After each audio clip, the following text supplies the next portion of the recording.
What's up? It's Freaky Friday on Invisible Walls, episode number 56. We have a kick-ass show for you today. But first of all, we have a very important introduction to make. A new addition to the GT editorial staff. Miguel Lopez is our brand new reviews editor. This position is very important. I've been doing it myself for the last several years. Finally, I can offload all that work onto you, Miguel. I'm happy to take it. Hello, everybody. It's good to be here, finally. It's been a long time coming, but I finally made the move. And yeah, I look forward to working with all you guys. Working for those guys. Yeah. We're working for the people, Miguel. Well, working with you guys, but yes, of course, working for the audience. And just to sort of preface things, Miguel and I work together, it's been a decade now. Yeah, almost. At GameSpot. We worked together for a couple years, and we both kind of went our separate ways and did different things, and now we're reunited. That's right. It's a lovely thing, man. Full circle. And he looks so much younger than you do. Yeah, he's younger than me. But he's baby-faced compared to you. You're like haggard and worn. That's hard living, man. That's what it'll do to you. Sleep 4 hours a night, and this is what you look like. But Miguel has been in the industry for a long time. Definitely has a wide-ranging interest in genres. I think he's a perfect fit here at GameTrailers for our reviews editor position. So from now on, when you guys get pissed off and you think we're biased, you can direct all your ire at him. Yeah, my email address is the same one you used to send emails to Shane with. And Miguel, what's sort of your theory on reviewing games, if you will? You know, just I think play it straight. You know, it's kind of impossible for us to come to it completely fresh because we've played so much stuff. You know, but I think it's crucial that we try to maintain that mentality, you know. And it is hard, you know, because these games are shown to you so many times over the course of their development. Right. Sort of one of our policies here is if you preview a game, you can't really review it for us because we feel it might taint your opinion of it if you played unfinished code. Absolutely. But it's really hard to insulate yourself from these games. Even, you know, people out there watching and listening, think about the last game that you saw that you were like, I don't want to know anything about this game. I'm going on a media blackout. Were you actually able to hold out all that time? Yeah, and we probably just, not. We don't have that luxury here, you know. Even if I mean, in terms of our work process, it's crucial that we at least try to do that, you know. It is, and yeah. it involves a good measure of foresight, you know, knowing who to send to check out which game. Yep. But again, you know, even a game that I've never played before, I have read a whole bunch about it simply because the people around me have played it and have seen it and have talked to people who made it. So yeah, I think that's a crucial thing to sort of insulate yourself from that as best you can and come at it with fresh eyes, you know. Now, Miguel, do you hate the PlayStation 3? I absolutely hate it. No. Perfect. That's why you're hired. You're so going to fit in here. And what's your opinions on the Wii? On the Wii, I blame it for the death of hardcore gaming. Right on. Wow. Do we have the 10 Commandments of GameTrailers printed up here? And are you a racist and against communist China like Shane? Absolutely, yeah. Just hang out with me on Xbox Live and you'll see the true extent of my hate, my antisocial behavior. Okay, so you may want to sort of like just add the caveat that you're totally joking because we do have some people who take this as gospel. It's very obvious. Yeah. I know. Yeah. I love everybody. I love all video games. all systems are near and dear to my heart.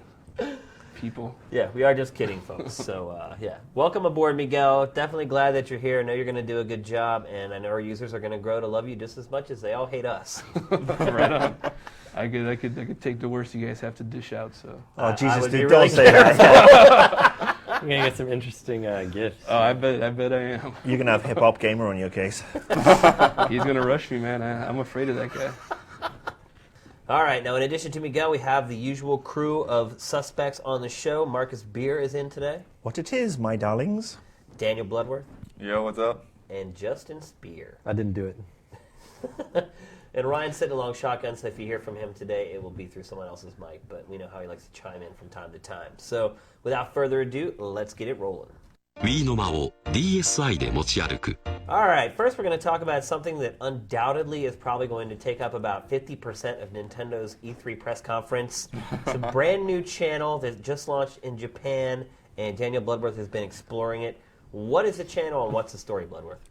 In Japan, it's called the Wii no Ma channel, which basically means the Wii room or the Wii living room. And essentially, it's a video streaming service, but unlike Netflix on Xbox Live or the stuff that you can get on the PS3, it's all original content. And so right now, you just you set up your little profile for your Mii, and and then all your Miis are sitting around the living room, and then you can click on the TV and just browse different things. Right now, all they have is there's like a nature program and some different cooking shows.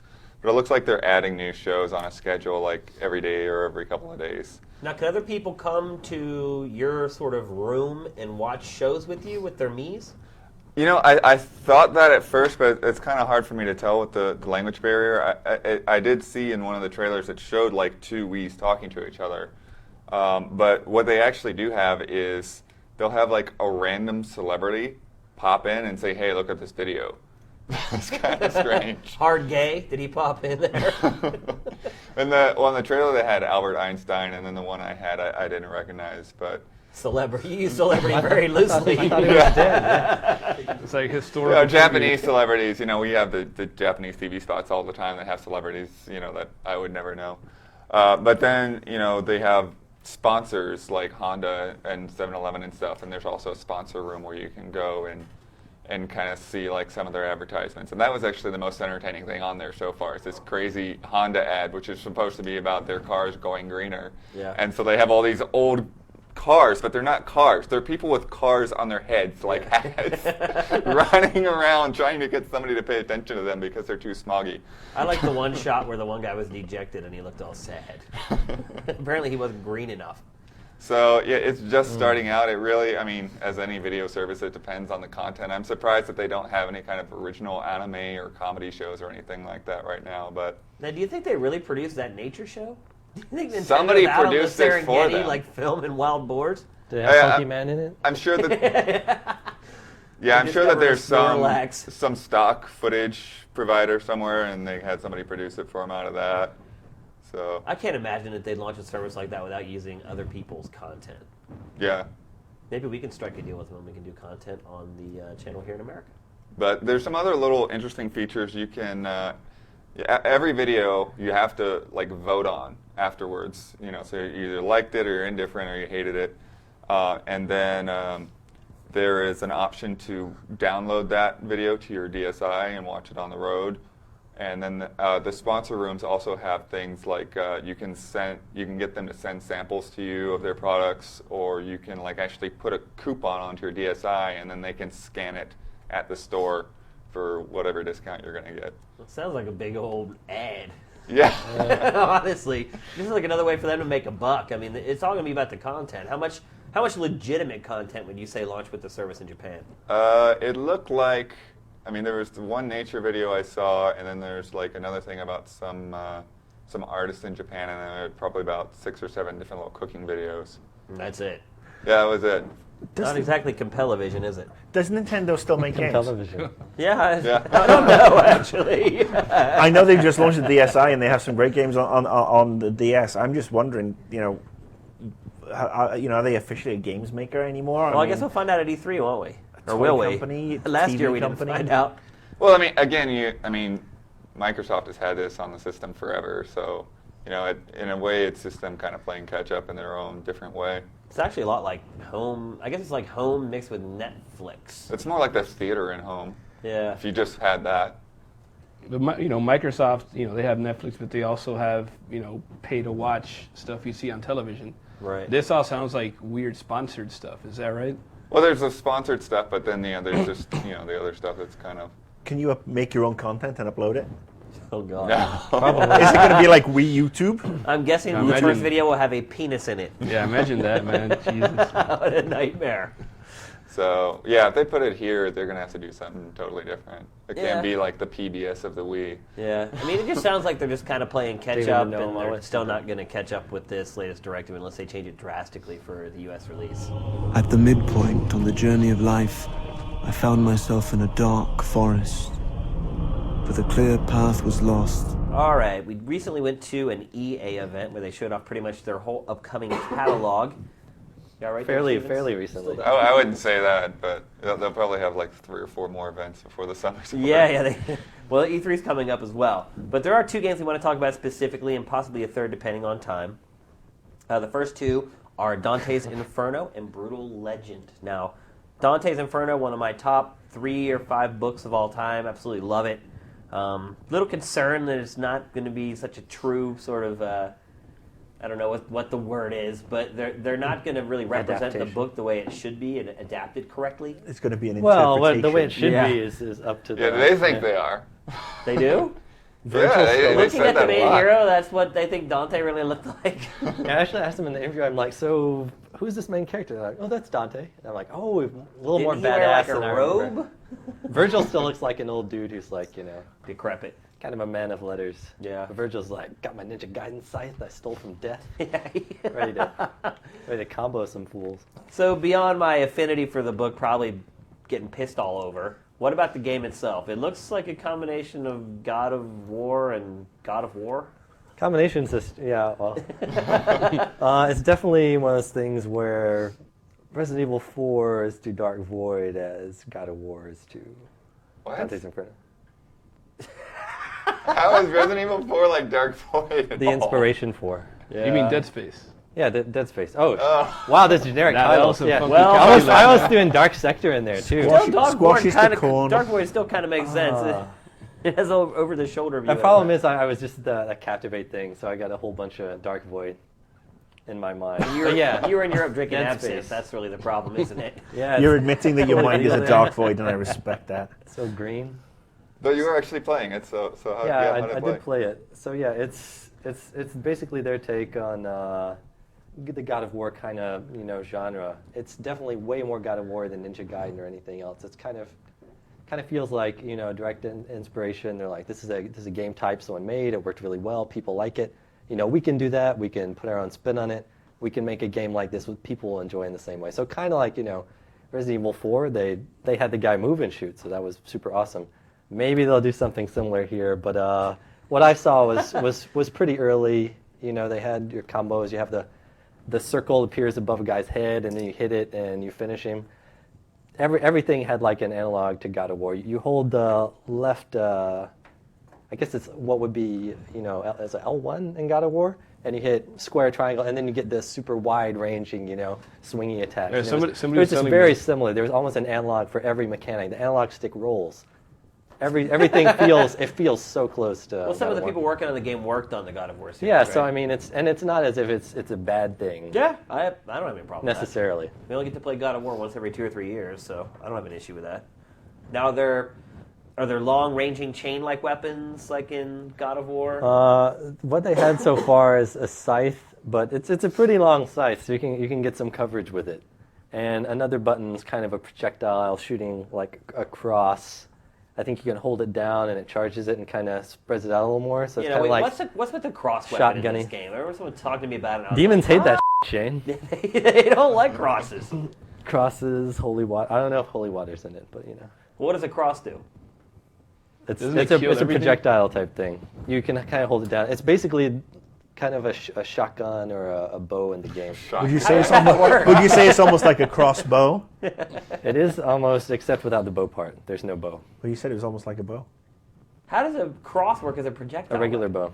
Does it like shoot energy or It something? projects magical energy. Oh. I think we ought to have some video. I don't know how much video they gave us, but I think we ought to have a little bit of like that much. Ryan said we have about a centimeter of video. Most of the video they've given us hasn't exactly shown off how the game plays all that well, so we're Yeah. still kind It plays like, Yeah, it's God just of War. range God of really. War. Yeah. I mean, I hate to say, it's basically God of War, but. Now, would you say it's That's up to basically the what it is. standards of God of War from both a gameplay and presentation? Well, what they perspective? showed was pre-alpha, so you can't really go, oh, this, looks like crap compared to Right. God of War, which is like, a game that's been polished to hell and back. So they've still got, time to put their own, signature on it, get it. When get is it polished coming out? up a Is it little this bit. year or next year? 2010, yeah. We'll display that on the screen It's so right weird now to say after we look it 2010. up.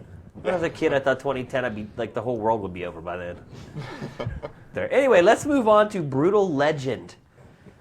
What does that mean? We needed like a little bit of a rock. We should Sounded have like a a rock. ukulele. That rap. doesn't sound very metal, though.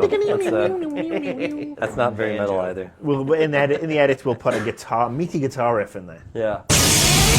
I'm supposed to think you're a nun, but I know you're really some kind of big, ugly demon, so let's have it. So, Been waiting for this game for a long time. We started hearing rumblings that it was a strategy game. I was in fear that it was a real-time strategy game for a was while. originally a strategy game. Yeah, well, it still is kind of a strategy game. I did see it when it was a strategy game the first time it was presented to Vivendi. Cause was it just straight-up strategy game? It was like it was an RTS type strategy game type thing, and everybody looked at it and said, "What the?" Yeah. And then we decided it's like, oh, Jack Black, less strategy, more rock music, Ronnie James Dio. Yeah. What does Ronnie James Dio do? Does he do the soundtrack? I think he's doing the music, or he's doing some sort of stuff. I think isn't he like He's the doing a evil guy? voice. No, that's Rob Halford is one of the villains or Yeah. the villain.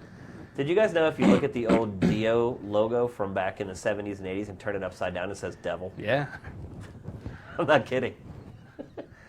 I think we should explain to people now who Dio are, considering we're old enough to remember it. Yeah, go on iTunes and search for Dio. Yeah. And then turn the logo upside down. And back to front, and do a little dance and sacrifice a goat. Play the CD backwards. So this is kind of like Overlord in it. You have quote-unquote minions. So how many of those guys can you have at once sort of doing your bidding? During the demo, one of the sequences they showed, the guy literally had like 15 dudes on there. And Wow. You know what the guys look like, right? They're like little sort of They're stubby. called headbangers, right? Yeah, and they have like super hyper developed neck muscles. You know, they developed them from like banging their head against the concrete to like mine ore in the slave mines. It's pretty ridiculous, man. Now there isn't resource gathering like ore and like No. that. No, it's not like that. was just Thank that, God. that And was those just guys like are like, they're kind of like your foot soldiers. They're also people like you'll get like a helper character. Like there's, like hot chick. Sidekick. Yeah, hot chick sidekick. And you do like team up attacks with them. So I don't think you're not necessarily like carting a crap load of dudes with you at all times. It seems like they're situational, right? Like you'll encounter Yeah, there's them. like, it's time for a battle. So, you get some people psyched up and then you, How do you get them psyched up? with your, D-pad squad commands. So Yeah, how many it's- commands do they have? It was like attack, defend, what else? attack, defend, wait, follow me, just the kind The of stuff simple you'd basics. expect, yeah. And And then then- the spells are all done by playing the guitar, is that right? Special Yeah. attacks? That's worked into the combos, right? Like you got your axe or whatever melee weapon you end up using, and then there's also the guitar, which you'll have some combos where you're hitting the person with a melee attack, and then you'll combo up and do like some kind of crazy ground rumble power with the guitar. Yeah. I think what you're talking about is more like they have what they call them solos, I think. So Yeah. you Right. kind of do like like a bigger spell, or else you'll use it at points in the environment to like make something happen. Yeah, to like- raise a car out of the ground, or make something fall, or so kind of a multi-purpose. Have they said how that's going to work? They said it's going to be skill-based, but they didn't have the final system. And obviously, the guy that was demoing was doing something with the controller. He knew what he was doing. Right, and But, they're they being don't like have secretive the- about it. Like, Yeah, they don't have the mechanisms in place. They haven't said if you can use a Guitar Hero controller. Or That's not, the thing, right? Isn't that what you assume? I think they mentioned that had been brought up or something. And Well, they're I like, mean, we at don't the end of the wanna- day, it's really just 5 buttons. Right. I mean, that's all it is. You can play any game with the Guitar Hero controller if you want to. Right. So it makes sense that you could, but you'd probably have to have something set up where it jumped to like controller port 2 or something like that. So Just wear it around your neck the whole time. Yeah, I don't know. It's EA, so it'd have to be a Rock Band controller. right. That's true. Now, they've sort of been trying to bridge this gap between the PC player and the console player, making a strategy game that the console kids can get behind. It's still not The really 100th strategy, attempt, though, but at it this is, point. right? This is I It's wouldn't- not. It's not at all. This is more like If you an see it running, open you're world not going to game. think this is a strategy game at all. It's like an open world game where you can grab seduce. If anyone played Viking from the Battle Total War for guys, Asgard of it was not Asgard. the best game, but it's kind of got a similar vibe to me.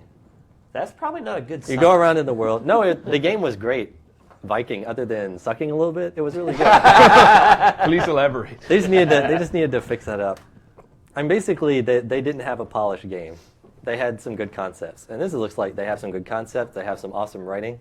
I was really impressed by the amount of like dialogue and stuff that would happen Well, if you're just going to running pay Jack Black, as you go through the believe game. he's going to talk a lot. Yeah, and then Tim Schafer's, I guess, pretty famous for dialogue. But even as you're going through and doing things, the characters are constantly talking, and they're not just saying, like, one-liners, or I'm going to kill you, or oh, we should hit the switch, or whatever. They're actually talking about the world and what's happening, what you're going to be doing. So do you So not I thought use it was the pretty minions impressive. that much? Or are they just sort of a... When we saw it, use it at a specific point. I mean, if you're playing the normal game, the impression I get, you can walk around the world, you can get in a car, you can drive to different locations, talk to people, And then when you have some heads to crack or whatever, you can go and find guys at locations, liberate some guys or do something, or else you need to storm a camp or something like that. So you'll get the dudes, count up the dudes, So what do you guys think? You think Brutal Legend's going to be next in line for his financial failures? Or do you think this might be the one with the help of Jack Black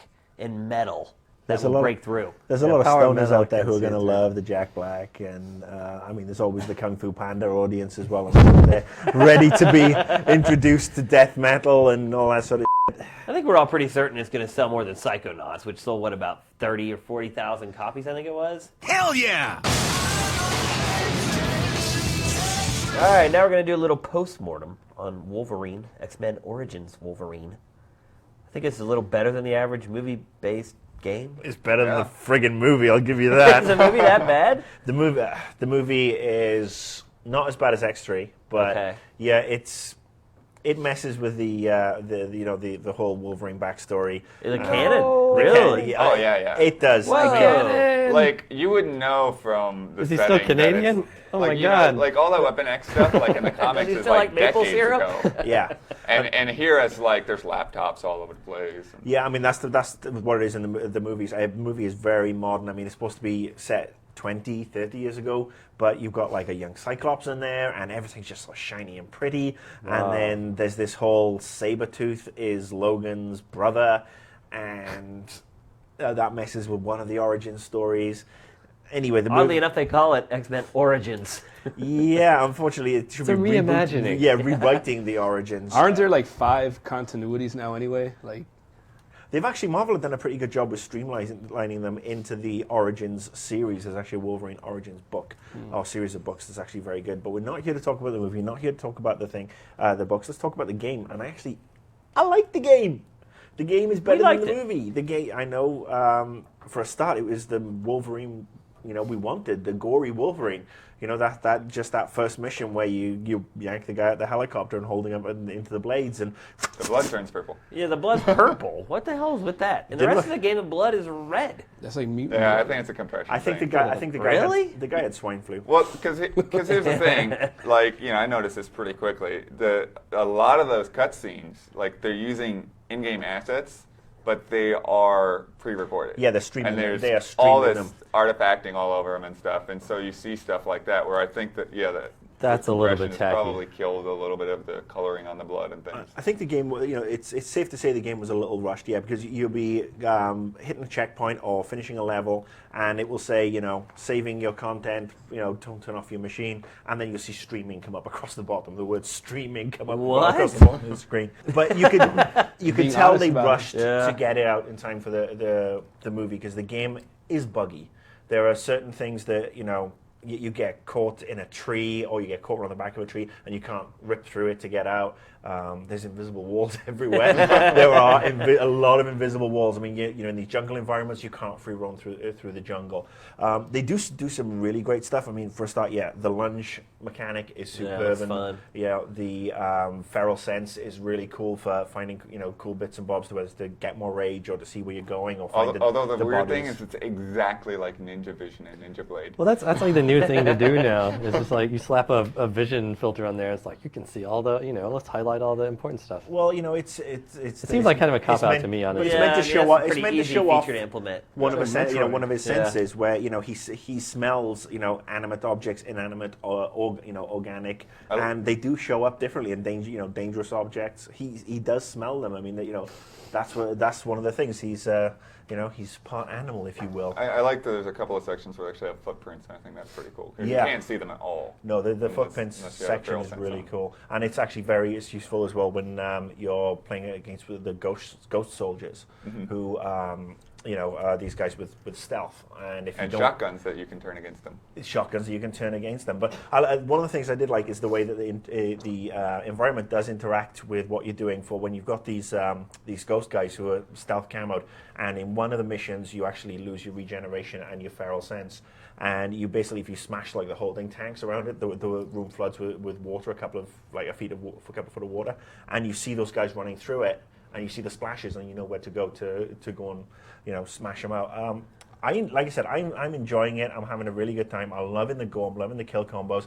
I'm loving all the achievements. I like the mutagens. I just think that the game needed probably another 3 months of polish, just to really take it up to what it could have been. And it was also hampered by the fact that the movie script that it's based on is an absolute bag of felching and whoever wrote that script and whoever greenlit that script at Fox, they should have their testicles roasted over an open fire for months on end because they're f***ing with potentially the coolest comic book character of all time. I mean, I would have loved to have seen a Wolverine R-rated movie, but at least we got a Wolverine M-rated game. And it's funny how that game totally flew under the radar. We weren't allowed to really put up any footage of it because they knew it was this really balls-out violent game, and it wasn't all that much like the movie. And it's I would like to see an R-rated X-Men movie. I'd love to see an R-rated Wolverine movie. The other thing I will say is that while some of the bosses are really cool the first time you tackle them, when you going up against the magma monster for the 4th time in a row or the 5th time in a row, it's like 12th time in a row. Oh, the 12th time in a row. I mean, it gets a little bit repetitive. Well, they don't change the tactics, right? No, not at all. It's exactly the same. No, it's basically the only difference is there's one part where there's 4 of them. And the Wendigos, I mean, technically they're a different monster, but they're the same thing. They're just a different scale. And it's like dash left or dash right, like get Wendigo, behind them, use the lunge. They're like, I think they originated with Hulk. Do you know more about the Wendigos? The Wendigos, actually the Wendigos were it's a Canadian character, and I think it was in Alpha Flight, which was a Canadian comic book series. It's in the beat 'em up. Wendigo. Well, Wendigo is Sasquatch and the Abominable Snowman, whatever you want to call it. That's what was one of the characters in Alpha Flight. And I think there's also was a bad guy in Wolverine that you've got this mutated Wendigo that was like kidnapping kids and eating them in one of the books. But the Wendigo in the books looks nothing like the Wendigo who this guy just looks like he took way too many steroids and then butted a radiator.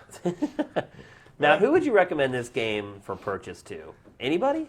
Is it worth $60 to anyone? I'd say if you like comic books and you like Wolverine, absolutely. Yeah. If you like just out and out melee tactics / beat the shit out of everything, again, there's a lot of stuff in there for you. If you like to great. make fun of bugs, I'm still upset. When I played it over the weekend, I got the most awesome bug ever. Just the thighs. The thighs. I was fighting a disembodied pair of thighs. It was like the waist to the knees. Now, was this the Gambit level? Watch out for the No, deadly this kick is in the attacks. jungle. No, that is beyond awesome. Yeah, the dismemberment system had apparently activated before the guy was officially dead. So there are these thighs like just floating around coming at me. Wow. And you saw like the streams from the blades, even though there were no blades, they were like swinging through the air. That's awesome. That is probably the most awesome bug ever. But yeah, it's very gory. It's it's fun for what it is. It's not perfect. Could, like I said, need a little bit more. But I'm enjoying it, and you can tell the Raven guys who had obviously worked on the previous X-Men games and Marvel Ultimate Alliance. There's a lot of cool little trivia, and then the loading screens, the mutagens and the leveling up is really kind of cool. And you get to unlock some cool little things when you find the classic Wolverine characters, and they add to bonus levels. Plus, I bought mine at GameStop, and I actually got a code that unlocks a whole bunch of arenas and all the bad guys and everybody just to beat the out of each other. Unfortunately, I got nobody to play with. Safe to say, though, unless you're a big X-Men Wolverine fan, you probably should rent. Yeah. It's about 8 to 10 hours worth of gameplay. Yeah. I mean, there's actually a pretty good replay value because they do tell you how many things you've killed and how far you are towards an achievement. So that means you're going to get the chance to go back, if you want to replay through and throw X amount of hundreds of people off a cliff, or make sure you impale them on this, on the trees and stuff. Again, the environmental damage is actually kind of fun. There's nothing like stacking up a bunch of people and watching them twitch on branches of trees. But that's because I'm a sick bastard. You were supposed to be next.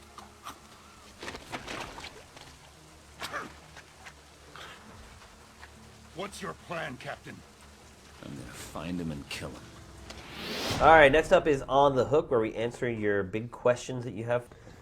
Okay, this is clone bassist. I hope he's a clone of a good bassist. Cliff Burton, maybe? Is it Cliff Burton? I don't know. I should That's ask the first name that came to my head. I was like Les Claypool, but Yeah. He's not dead though. Either or, yeah.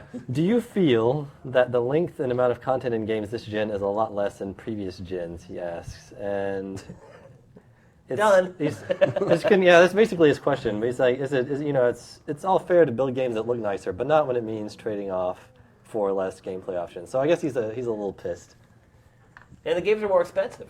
That's the real kick in the crotch. Games are more expensive. You're getting less gameplay time out of it, and then you're paying more for expansion packs or DLC. Yeah, I think they lean on multiplayer a lot more than games used to. That's sort of the crutch now. It's like, well, let's make this 8 to 10 hour game, but it's got multiplayer. I mean, even Gears is like that. You don't really buy Gears to play the single player. It's fun while it lasts, but then when it's over, it's ultimately about playing that multiplayer over and over and over again. Killzone was another one.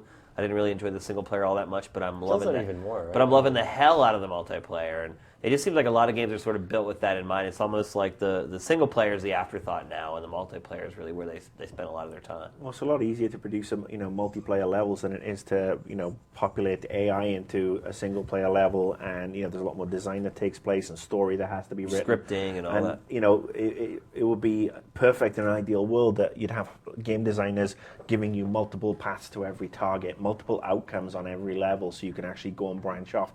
Yeah. But I think then people do stuff like that, and someone plays through the game in 6 hours anyway, and they're like, next. Well, I think Clone Bases brings up the best example, looking at Resident Evil to Resident Evil 5. And, all the interviews leading up to the game, and we've talked about this before, they said it was just as long, if not longer. It was a total lie.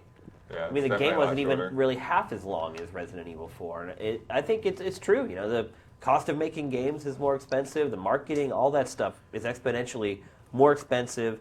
That I think at the end of the day, they're like, look, we got 2 years to make this game. Whatever we get done and polished at that point, that's it. But now that your partner has arrived, I'll leave you two to catch up. Shut up! Come on! So, Marcus, you have third question. Actually, and final question, which actually taps into something we were going to talk about anyway, and it's from Xeno684, who is basically asking, I was wondering what Marcus thought about the news that Konami decided to pull the game 6 days in Fallujah, and also what, if any, repercussions this could have. All right, so I got to say that when Konami first picked up this game, I was surprised. It didn't strike me as a Konami game. You look at their stuff, even though they've done gory stuff like Resident Evil, and they've done military stuff with this kind of gory. Not Resident Evil, sorry, Silent Hill. Silent Hill, Metal Gear. But then they've also got Dance Dance Revolution and American Idol and all these other games. But couldn't it only be a Japanese publisher to pick up this game? Actually, I think if an American publisher did it, then they'd come under all kinds of heat. There's always that sort of a scapegoat for Japanese publishers. They don't understand. But this is not the sort of game American culture. Yeah, but it's not the sort of game a Japanese publisher would pick up. I wouldn't. No, I agree, but I also think they're the only people that could have got away with. I think a European publisher could have picked this up, and they could have handled it. Yeah, they could have handled this with a little more respect. Here's the thing, too. You have to keep in mind, somebody probably still will pick it up. Oh yeah, I'm sure somebody. What European publishers are there that are left? Ubisoft. Yeah, I think Ubisoft. Cody's, I mean, but you look at their titles there. You got Ghost Recon, Rainbow Six, and Operation Flashpoint. Yeah. So they've got the experience. I think the problem is Konami didn't really understand what they were dealing with. Yeah, obviously. I mean, first off, they announced the game at their event, and they sat it right next to Saw. Yeah. And, that was not a good move. This sort of game needed some sort of sensitivity, some sort of tact. And if the people at Konami thought they could just get this out under the radar and, lump it in with everything else, I think they were just grossly naive. Oh, yeah. Well, why would they want to even bring it in under the radar, right? I mean, the idea of it is that, hey, we're doing a game about Fallujah. Yeah, right. We're doing a game about. It was a fairly big part of their event. But it shouldn't have been. They put some focus on it. It shouldn't have been with Silent Hill, and it shouldn't have been with Saw. It should have been. It should have been launched by itself. Before the event, I mean, they sent out a separate release and stuff. But I mean, that's the thing is that Crisis PR 101 is that you prepare yourself for all the backlash in advance, and you don't go, oh, we're going to announce this, and we're going to show this, and oh, people don't seem to like it, let's dump the game. No, let's have a crisis PR plan in place where it's like, yes, we're going to get bad feedback. How do we counter that? Well, we start working with, some military charities. We start working with some of the families. The developer went and talked to insurgents. We cut that out. I mean, I'm sorry, that might be. I mean, that was a wrong move right there, wasn't it? You don't go talk to the enemy and get their perspective on how the battle went down. It's like talk to some Marines. Or something. They did talk to Marines as well. They were talking about talking about both sides. But talk to insurgents. If you're making a documentary, if you can get away with it, I mean, we're not talking about documentaries though. We're talking, again, it's funny. We're talking about video games, and basically you're talking about a video game that's trying to be. Weren't they? They were wrapping this up in the language of a documentary, and in that case, you got to talk to everybody, the civilians, both sides, Well, I think the interesting thing is that, as an industry, we're supposed to be getting more mature. We say games are for, for older gamers now. The industry's growing up.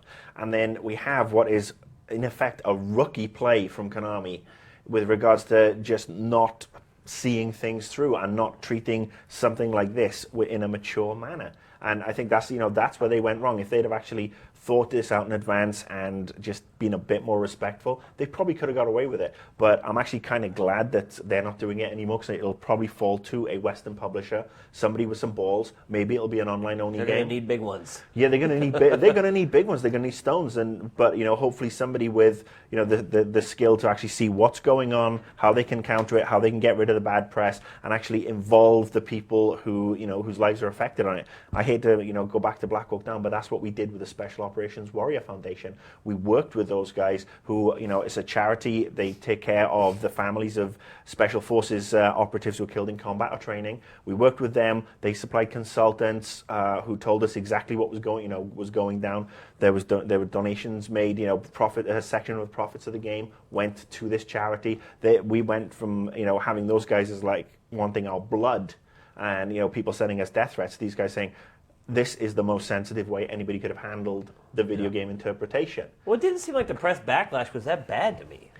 It wasn't like a huge stink or anything. It was. I don't think it got the chance to. It did seem to drop it pretty quick. They're like, what was their reason for dropping it? They haven't really announced a reason. They've just said that they backed out of publishing it. That's just a chicken move, isn't it? It is. It's a chicken play, but that, like I said, I'm not surprised. It wasn't really a Konami game, and from what I've heard, from what Justin was saying and Blood was saying when they looked at the game, it sounds like it's going to be a bloody good, almost like a tax sim, and I want to see that game come out, and I just hope it can fall to somebody who can do a respectful job and not make it, make video games look like a bunch of friggin' assholes again. We shall see.